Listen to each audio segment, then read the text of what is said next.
Welcome, everyone. You are about to embark on a journey through the universe as you indulge in this extraordinary essence of enlightened, empowered, evolved. Let the show begin in 5, 4, 3, 2, 1.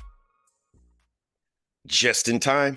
Greetings, everyone. I'm Luke Bryan Smith, and welcome to Enlightened, Empowered, Evolved, where we educate, motivate, and liberate you through enlightening dialogues, empowering music, and evolving content. I know everyone is doing well and everything is unfolding perfectly. I am thoroughly excited yet again because my next guest is a TEDx coach, helps others master the art and science of communication, has launched her own communication coaching company called Elevate Authentically, and a whole lot more. But without further ado, allow me to introduce to you Lona Fink. How are you doing today, Lona? I'm doing great today. Thank you so much. I'm super excited to be here and talk to you today. Absolutely. And I would just like to say that I believe that time is one of our most precious assets.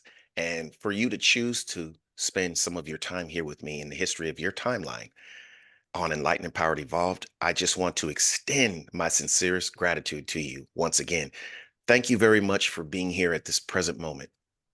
You're absolutely welcome. I'm so super excited to be here. Truly, thank you. Yes, yes, yes. Let's just get right into it, Lana. Let's give us some framework around you. Um, First of all, helping others to master the art and science of communication. How did that unfold? I want to ask you about all these questions, you being a TEDx coach and all that. But first, yeah, tell us a bit about this tapping into communication, how it came about, and what it all entails. Okay, absolutely. So I'm going to take you back to the beginning, Right. which not Yes, too please do. far away. About 3 years ago, I froze on Zoom delivering a leadership presentation to an employee resource group. And I remember to this day, I had sweat rolling down my face. My heart was beating so fast, and I could barely get the words out, right? It was a moment of sheer panic. And at that point, I said I would never be in public speaking again. And I stepped away from leadership and I went into the shadows. Let's call it the shadows for a minute. Yes. And I lived there, right? I was in corporate America at that point for already 25 years and, just kind of going along day by day. And then about a year later, I discovered an international speaking club called Toastmasters International. Have you heard of them? Yes. Familiar. Yes, Toastmasters. Yes. And joining them completely changed my life Wow. because all of a sudden I could stand up in front of crowds and I wasn't nervous. I was giving speeches. And then, so I like to call Toastmasters the art of communication, because not only do you get the opportunity to give a speech, you also get the opportunity to think on your feet during table topics. Right. And then finally, the third portion is an evaluation portion. You get immediate feedback, and then you're able to grow and learn. And Right. it's not only getting feedback, it's also delivering feedback to your fellow Toastmasters. So truly, it's an amazing program. And I was there for 9 months, and then I was asked to be on a TEDx coaching team. And I'm thinking to myself, first of all, what am I going to say? I'm going to say yes. Of course. I'm going to say, of Absolutely. course, I would love to help with the TEDx coaching. And then I turned around and I thought to myself, I've only been a Toastmasters for 9 months. Like, what value am I going to bring to this TEDx speaker who's been speaking in Toastmasters for over 30 years? But then I thought to myself, well, wait a second. If she sees something in me, then I need to see it in myself. Right. And then I stepped up even more. And I became an area director for Toastmasters. And this coming up year, I'm going to be a division director in charge of over 16 clubs. Wow. Congratulations. So I'm super excited to work with that art of communication. Right. There is a partner of Toastmasters called Yoodli, and it's an AI speech platform. And once I started leveraging that AI speech platform, my results skyrocketed. And all of a sudden, I was giving keynote speeches to clubs all around the world, including one in Africa. Now, for me, from Minnesota, getting the opportunity to speak internationally, Right. unbelievable. How is this happening? Yes. I also am part of an advanced Toastmasters club in Trinidad and Tobago, and I absolutely love Wow. working internationally. It's amazing. And then let's talk for a minute about my coaching company, right? Because Yes, please do. because of all of this and my love and passion to help everyone find that true, authentic voice, that I created my coaching company, Elevate Authentically, because I want everyone to get over that, not get over it, but help them with the fear of public speaking. It's Right, like the number 2 fear after death. right, I mean, to be able to speak publicly and not and have that confidence in what you're saying. right. And one of the things that I always tell everyone is you need to believe you're the expert in the room on the topic. Once you do that, it's almost like everything kind of just falls away Yes, because you're the one speaking, and it's great. right. And I will tell you, I'm I'm in the middle of a mastermind right now where we're uncovering our why. We're going through Canva, and then we're gonna I love at Canva, by the way. Yes, Canva I is work with amazing. Canva. Yes, I do. I edit my not to cut you off. I want you to No, continue, but no, no, no, no. I edit a lot of my content through Canva. Yes, It is absolutely amazing, and I love it for podcasts, right? Because right, it's truly remarkable. right. And I also want them to be able to practice delivering their content Mm, because it's that delivery of the content where they're going to gain that confidence in whatever it is. If it's for right. a product or service that they're pitching, I want everyone just to feel good and to deliver it. So I'm in the middle of a mastermind right now, and I'm having a blast. I'm having That fun. that's amazing. And I just want to elaborate a bit on some of the things you said. Number one, I believe in my perspective, for you to help refine and master the art of dialogue, of communication, is that is awesome, because that is the way we express ourselves. Everyone has a story. Everyone has experiences, and but one of the key things is, how do you get it across? Because everyone can have a story, but it's how you relay it that really can uh, dictates how people connect with it, or if they can feel it. So yes, that's so amazing that you've embraced sort of your weakness and made it into a superpower, and it's just continuing to elevate and unfold. Just a little bit you've shared with us, and it's I just love hearing stories like that. Just amazing. Thank you. Yeah, I'll tell you, it wasn't always easy, right? Right. Especially growing up. I'm from a small little town in South Dakota and Mhm. Minnesota. Right. And at 19, I moved to New Jersey as a nanny. So I Mhm. had an unconventional life, right? And Right. then working in corporate America for 27 years. And now all of a Mhm. sudden I have the opportunity to share my passion Right. and really helping everyone. Like you said, we all have a story to share. Right. Each one of us, what we've gone through. And if you can help with the communication, showcase the value of what that story can do to someone else or another area, that's really where the magic happens. Right. I agree. Yeah. I have Yeah. a question for you. You probably already know this, though. No, please ask me. How many seconds do you think you have to hook an audience? uh I would say about 5. Okay. You What do actually you you what, have 7. okay. Okay, so you're All very right. close. All And right. if you think about it, at 10 seconds, they're going to decide if they're going to continue listening to you or not, Right. right? And if they're going to pick up their cell phone Mhm. and start, looking at Facebook and everything else. Right. The one thing that I saw over and over again in corporate America is they were reading the slides, and the slides had so much information on it. I was on Right. information overload, Right. right? I mean, there was great information, but if you have that much information to share, give a handout. Yes. It's so much more powerful to give them a picture Right. and speak to the picture because all of a sudden you're having a dialogue. And while I love Toastmasters and I think they're great, I at first was so focused on the ahs and ums, the filler words. Okay, Right. right? Right. We all have the filler words. No, let me pause right there.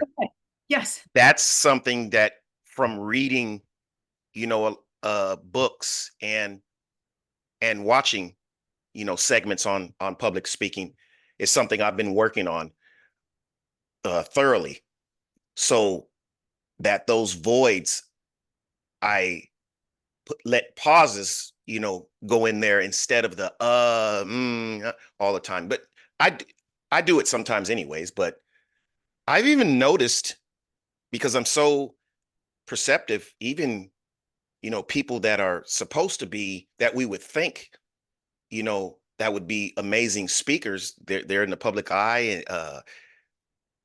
in government, and that's how they're speaking the whole time. They're like, and I'm like, there's nobody there to coach them on their speaking, and their politicians and this and that. And I hear them, yeah, yeah, and every other word. And I'm like, wow.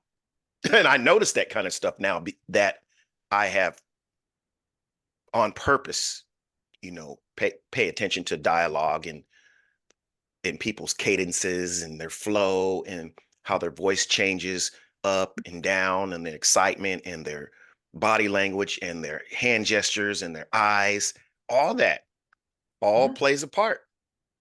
You're absolutely right. Everything plays a part. And the filler words. So I will just talk for a minute, right, about these filler Yes, words. no, please do. Give Because me give me some more gold nuggets, because I do need it. as a brand new Toastmaster, somehow I was put in charge of a Toastmasters club and I was the president. Can you imagine? I knew nothing about Toastmasters. Here I am trying to lead a group of 20 people to get better at public speaking. And I thought I had to be perfect. Can you imagine? Right? I Yes, mean, there's no such yes, thing as yes. I perfection. would be nervous now, and I've been coming online for a few years now, but I no, Right? there's different dynamics in speaking. There's speaking here virtually, then there's standing up in front of people. It's a totally different thing.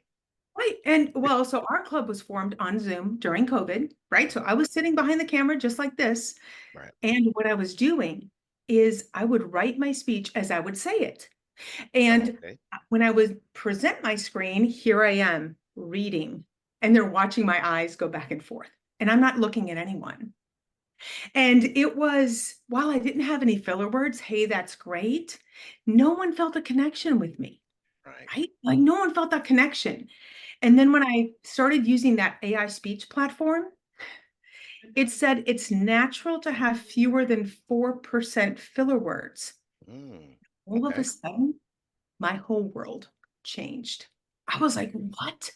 I don't have to be perfect. No. I'll tell you a little secret. In fact, if you're not perfect, the audience is going to engage with you more, or because you're more, I don't want to say more like them, but now you haven't put yourself at this high pedestal. Right. That you have to be perfect, yeah, in your speech. That Yes. they have to also be perfect in their speech to now Right. work with you.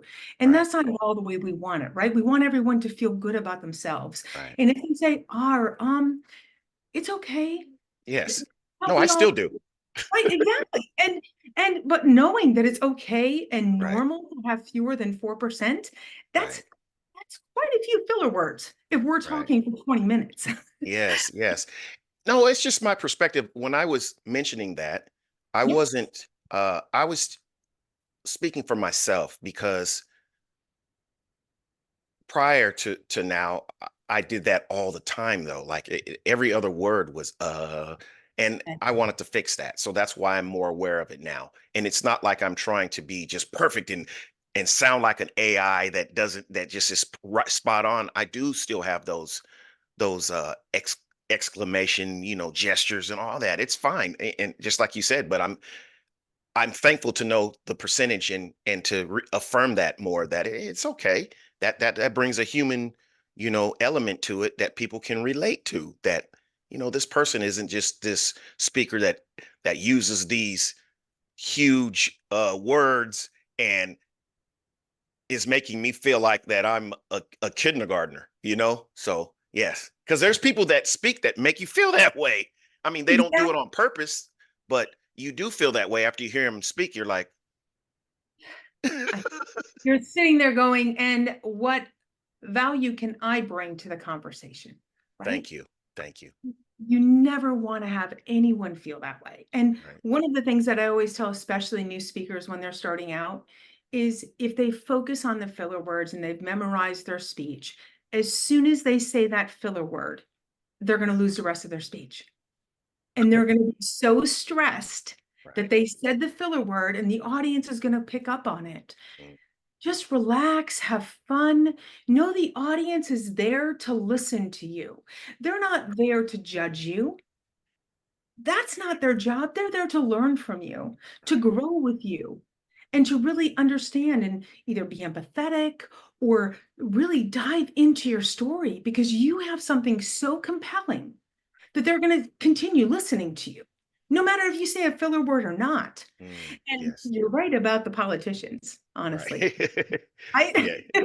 but I wonder if it's because they used to be so up here and Right. they realize they need to sound more, I don't want to say normal, but more Yes. like an everyday person. I And that just might picked that up. That's all.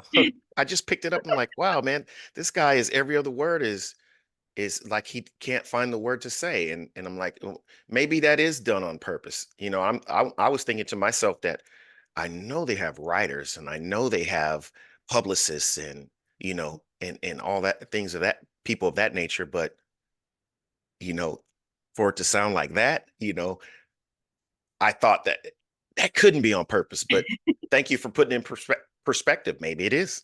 maybe it Perhaps is. it is. And maybe it's not as much as they're doing. Maybe Right, they're adding a little bit more than what's actually there, right? We don't know because we're right, not looking at a teleprompter. right, But I know that there's quite a few people, it's difficult sometimes to get the right word, right. right? It And is. I know sometimes I'll look up and it's not Oh, because, I do that all the time. and I don't know, maybe I'm looking for guidance, Right. No, I right? think you're just trying to find your in my perspective, you're just trying to find you're trying to envision what you slow yourself down and envision what you want to say because I feel like oftentimes we're speaking faster than we're thinking. Oh, no question. Absolutely. And it's funny because the district director actually showed us a trick and she walked from one side of the stage to the other and was quiet. Mm, And while she did that, she said, "This is my trick. If I can't remember what I need to say next, it looks very um, in the script, right, but right. it's her collecting her thoughts." And I was like, that's genius. Right? Right. Because all of a sudden, now they're watching you walk across the stage and they're going to watch you pause. And now you can continue with your impactful statement. And it's Yeah. not because you forgot something, right? Because you could be sitting there going, oh my gosh, what was I going to say? Right. Instead, you just walk slowly and quietly across the stage and then you can give your statement. And Oh, wow. That to me, that adds an element of dramatic. Because people are exactly, like, okay, what is she about to say? What is she thinking about right now? And if it, yeah, and like you said, it'll look like it's part of the script, even though she might have totally lost her train of thought. Because I'm sure you can relate to this. Have you ever been in a flow in a conversation and you're so much into the flow of the conversation, you forget the point you were trying to make? Done that on this show. I'm like, yeah, yeah, yeah, yeah. And the next thing you know, I'm like, uh, what were we talking about? that absolutely happens because you get so excited and so into it. And then all Right. of a sudden your mind goes blank. Blank. It draws a blank, and I'm like, I can't remember what I was the point I was trying to make. It sounded good up until this point, but no. Exactly. Exactly. But if you think about it, right, you pause or you walk across the stage if you're in person. And to be honest with you, besides COVID, we were not meeting in person. So I gave 3 in-person stand up in front of the classroom, and the first one I did to give a presentation was not great. It just wasn't good. But then by the second and third one, I was engaging the audience, asking questions. Questions. Wow. If you ever see some great speakers, they're probably speaking to the audience about 4 to 5 times and asking them questions to raise their hands. Raise your Interactive. hand if. Right. Have you ever thought about this? And then they wait, right? And it's knowing how to engage the audience and have that flow. I actually just this past Saturday volunteered at the Boca Raton TEDx Oh, okay. down here. And I was there for 8 hours. It was Wow. amazing. Loved the experience. There were 10 TEDx speakers that I got to meet personally. And then I helped out because I'm going to be that TEDx coach next month in Miramar for 2 TEDx speakers. And one of my speakers was there, and I sat next to her and I said, "Do you see how they're engaging the audience?" Because I had just said to her, in your conclusion, let's put a question here. And she's like, "Lana, you were spot on. Did you see the end of that speech?" And I said, "Yes." Because all of a sudden now there's a call to action. There's Mm, something that you're asking the audience to think about and to sink their teeth into as you walk off that stage. right. That's where the magic is, right? Because all of a sudden now they're engaged with you, that they want to see you continue to grow and move forward and everything else. And I love it. I can't tell you, my husband referred to Toastmasters as a hobby once, and I'm like, Right. no, it's No. my blood. Like it's my No, passion. This it's your is, this is passion. Right, right. That yeah, that you can't belittle. I mean, you can do whatever, but I would never underestimate the value of communication and relaying information, you know, in front of people. Even throughout history, that has made a big impact. You can remember, like President Kennedy making speeches and Reagan making speeches in front of people, and Martin Luther King, and just yeah, there's power in communication and speaking. There's a power. lot of power. And there's also confidence. Right, And that's something, if you get to the heart and soul of this whole thing, I wasn't confident growing up, right. right? And for me to now have this confidence, I wanted to break that cycle for my daughter, Mhm. who, let me tell you, is very independent. Yes, that's good. 24. That's good. I've done it, maybe too well, but I've shown her that you can be confident, you can be self-assured, and also self-aware at the same time. I mean, you don't want to come off that you know it all because that's not it. Right, Nobody knows right. it all, right? We're all Yes, learning. We're all it's a balance there. Yes, a balance, right. exactly. I will tell you, there are 9 words that I always tell myself, and the first 3 words are "I am enough." Have you ever thought to yourself, am I enough? Yes, you are. You're Yes. enough. Okay. The next 3 words I always tell myself are, I am worthy. Mm, okay. Sometimes you sit there and say to yourself, why is this happening to me? And why now? Right, Should I be given this chance? The answer is yes. right. Take whatever chance you can. And then the final 3 words I always say to myself are, yes, I can. Oh, wow. Very powerful words and perspectives, and yes, slogans or what. Exactly. And Yeah, I like I it. will tell you, if I use those 9 words whenever I'm presented with something, no matter if I know exactly what to do or not, and I won't most of Right, the time, right. right? I won't. But I'm going to say yes to every opportunity. Mm, I'm going to grab onto whatever I can because I know that it wouldn't be shown to me if I wasn't supposed to take it. that's very wow.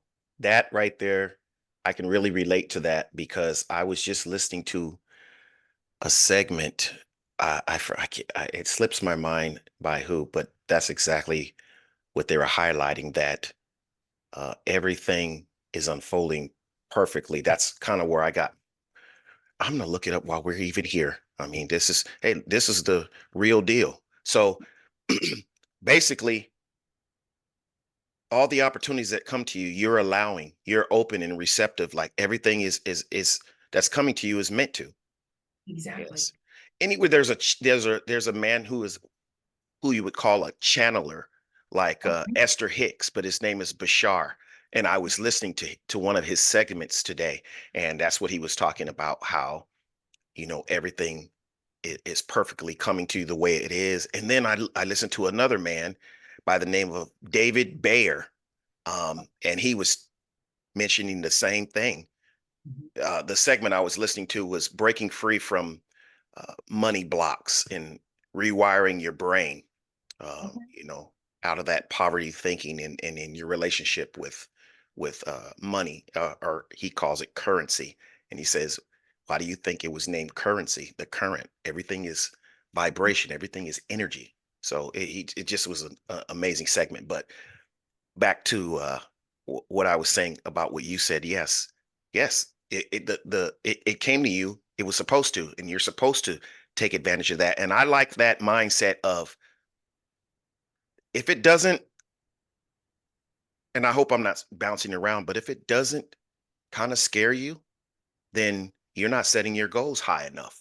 That's how I feel. So, and then another quote, I'll say a quote by one of my favorite philosophers by the name of Ralph Waldo Emerson. He said, Yeah. always do what you're afraid to do. And when I first heard that quote, I said, you mean just jump off a cliff? I'm afraid to jump off a cliff. That's not what he meant. Mhm. What he meant is that those obstacles that scare you, you know, go through them, meet them head on. Yeah. So that's why you're here now, because you were scared at first, or you had fear in regard to speaking, but look at you now. And it took you. You had to do that. No one else could do that for you. Yeah. So that just, you're just a prime example of how meeting our fears and obstacles head on. What's on the other side of those? And I will tell you that I always like to say to my kids, everything happens for a reason. You may not know at the time. It may be the worst thing that ever happened to you, or you think it's the worst thing that ever happened to you. And it turns out being the catalyst, the thing Mm, that you needed, the spark to all of a sudden, for me, begin my coaching company, right? Like now, all of a sudden, amazing. I'm able to impact lives. I'm able to leave a legacy. Right. And I'm Yes. able to have everyone feel better after working with me than they did before right? So why wouldn't you want to live that way? I mean, I'm a Right. true proponent of live every day as it's your last, right? Because you don't know what's going on. Right. If you can continue just to give and serve, you are going to receive abundance in ways you never thought. And I like to think of currency, money as abundance. And it's not Right. only money, Right. it's relationships, Mm, connecting with others. It's yes. building that strong rapport. And then all of a sudden, you are getting named in a group because someone else is like, oh my gosh, did you see this podcast? Do you know what is happening here? Can you imagine what it would be like if we all lived like this forever? It is, to me, it's just so impactful. I love it. Absolutely. Absolutely. And you're right about the money thing. I actually don't look up content about money that often. It's just sometimes I get reminded about that. But my main focus really is to be of service. And in regard to this podcast, it's to learn and share. That's the two main words: learn myself and share, and just grow as I do it, and evolve, just like what you know uh the name of my company is called: Enlightened, Empower, Evolved. Enlighten people for what they don't know, or give different perspectives of what they already know. Empower, which means the information that I really resonate with is meant to empower you to tune into your own power, not to look at me as I'm powerful, because that's my job to do, but for you to feel more empowered after you watch this, after Mhm. you listen, and then to evolve with that empowerment, with that information. You apply it to yourself, and then you evolve, you change, you grow. So yes. Amazing. Absolutely amazing. And you're right. If we can just go through each one of those things that you just named, can you Right. imagine the world we would have? Absolutely. And that's why I'm doing my part. I feel that this is my passion, because I'm adding my little piece. I won't even say little, my big piece of the puzzle to, the whole framework of elevating the planet, and still working on myself at the same time. I consider myself a masterpiece and a work in progress at the same time, and everybody else too. I Yeah. feel like that. And then my philosophy is this: I don't feel like I'm better than anyone. I feel like that we all are just, some of us are just connected to our our power and some of us aren't, or we're in different levels of that. And that's it. No, That's it. I absolutely agree with you. And Yes. I think sometimes it's hard to Right. get connected to that power Right. when you're working in the job sometimes, Mhm. right? And Right. you're in that 9 to 5 mode and you're just always about the tasks, Mm. because that's what I was always doing. And I was Distraction. working 60-hour weeks, right? And so for me now to be able to tap in, like you said, to that power, to that sign, and really truly envision not really who I can be, but how I can serve others and ensure that they understand. Everyone has a story, everyone can share. And it's just overcoming that fear of public speaking. And even if you don't want to speak publicly, because I have a hard time sometimes, they're like, well, I don't have to give a speech. Mm. You're right, you don't. You may want to talk to your minister. You Right. may need to talk to a family member, right? It's not just about standing up and giving speeches. It's about everyday communication. And another thing I'll share is, I truly believe if with the right communication, you can literally get anyone to do anything, I right? agree. I agree. And it's all about what value are they going to get Mm. when they do it? That's Right. all it is. Show Right. them the value. Show them how they're going to grow and what's going to happen and why this is essential. If you Right. think about it, right, a lot of times corporations try to push down these agendas, and it's like, we can do it, but flip the switch and say, this is why you should adopt this. This is how Mm. it's going to help us all. Because Right. I would say the adoption process would be much easier. Right. Right. No, It's I done get it. like that versus do it this way. Right. Right. And, Amazing. and I find myself, even with my grown adult children who are 24 and 21, trying to do the same thing now. They're old enough. Talk to them about the value, and not saying that we shouldn't just tell them sometimes what they need to do, but also how does it affect them? Because I think it's important to for them to learn, right? And Yes. be able Yes. to pass along too. I think that's very important, Lana. Uh, that point that you said in regard to speaking to people that we feel like we're authority over, our children. Don't just because I said so. Break it down to them. Help them get some understanding. Encourage that logical thinking and that problem solving skills, and help build up confidence. And I also like what you said about you can get people to do whatever. And I don't take that in a way to manipulate people, but I take that in a way as you're adding value. You want people to feel it's how you make people feel, not so much as what you say, but how you made them feel. They're going to remember that. They might not remember everything you said, but they're going to remember how you made them feel and that you added value to their life. So I totally resonate and want to double down on that. That's amazing. But we're down to about 5 more minutes. So what I wanted to ask you, Lana, is how can people find you? Can you share with us audibly a link or links? Sure, Yes. absolutely. You can find me on www.elevateauthentically.com. And when Okay. you go to the website, there's going to be a pop-up screen. You could take a scorecard to see if you're ready to master that art and science of communication. And then that's like a lead generator with me. I'm also on Facebook, Instagram, and LinkedIn under Elevate Authentically. So you should be able to find me all over the place. And then you can also search my name, Lona, Lona Fink, Fink. Oh, I'm all wow. so. You're famous. Just Oh, yeah. Google her name and she'll pop up. That's amazing. Yes. So yes, I will be sure also to incorporate all your links in the description along with your short bio you sent me in the description of this segment as well. I believe you sent your links to me as well. Yes. Yep. Yes, You so should that have all. that way everyone can that views and or listens to this segment can go into the description and check out your links and click right on them. They'll be live links. So I appreciate it. I just want to again extend my gratitude to you. Thank you very much for coming on here today and bringing tremendous value, not only to myself, but to this platform and to everyone that's here listening. I appreciate it and giving us those golden nuggets of wisdom. And yes, yes, thank you very much, Lana.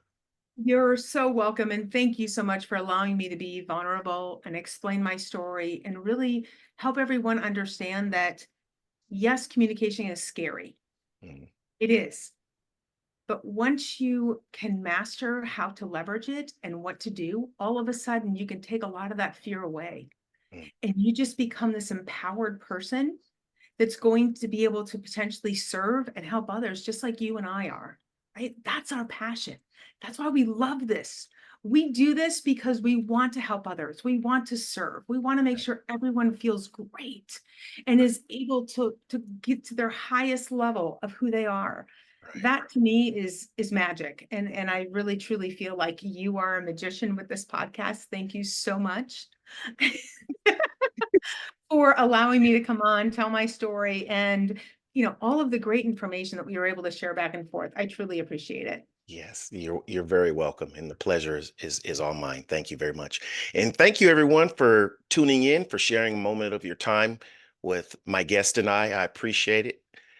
Please share this, get it out there, help the platform grow, as well as just elevate the humanity, elevate the planet. Thank you very much.